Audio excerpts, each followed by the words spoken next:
Kevad on käes ja oma esimesi tiivasirutusringe teevad need vahvad tegelased, mesilased, kelle kohta muideks väga targad teadlased on öelnud, et kui kaovad mesilased, siis on inimkonnal jäänud elada 3 aastat. Tegelikult on tiivasirutuslennud tehtud juba mitu nädalat tagasi. Esimesed tegid puhastuslennu 10. märtsil. See on pigem varajane, et märtsi keskpaik oleneb piirkonnast. Ütleme siin minu mesile piirkonnas kuskil märtsi keskpaik on kuldne keskmine aeg.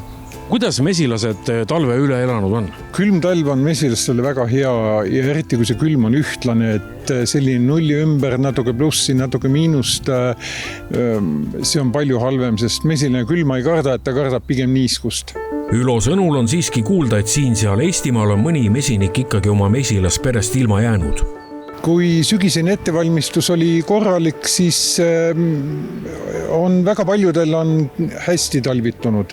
Aga kui midagi on natukene sügise poole nihu läinud, et siis on kaod ka täitsa märgatavad kuni 100% välja. Kas ja kui palju mesilastel haigusi on esinenud võib-olla talve jooksul ja kas on üldse mesilastel mingisuguseid haigusi, millele võib-olla pea tuleb lausa kogu aeg tähelepanu pöörata?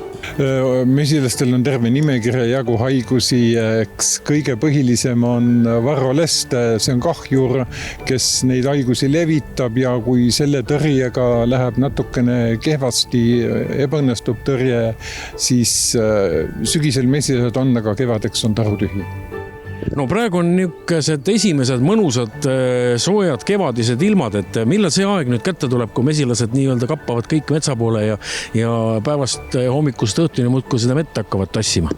Paju õitsemise ajal, et ega põhiline varakevadine või kevadine esimene meetaim ongi paju.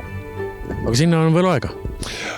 Karta võib et natukene veel on, praegu lepp tuleb, eks ole, varsti ja mõned üksikud õietolmutaimed on.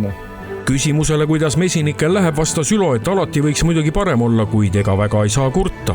Mis need mee hinnad sellel aastal võivad teha? Teada ju on, et tegelikult kõik sisendhinnad on tohutult tõusnud, nii kütus kui kõik elekter, kõik muu. Et kas tähendab see ka seda, et ilmselgelt sellel hooajal ka tuleb kergitada siis kliendi jaoks mee hinda natukene?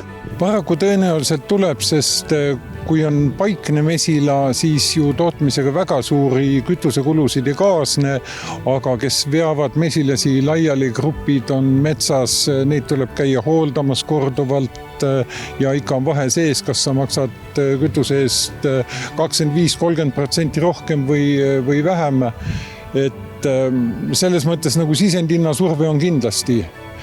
Ja teisest küljest, kuna mesi ei ole esmatarbekaup, siis ega väga palju tõsta ei saa, sest klient jätab selle mee lihtsalt ostmata. Õnneks Eestis ei ole ka väga suurt probleemi võltsmeega, sest tarbija on päris teadlikuks saanud ning selleks, et inimesed ikka kindla peal eestimaist mett saaksid tarbida, on metsamesinik Ülol soovitus.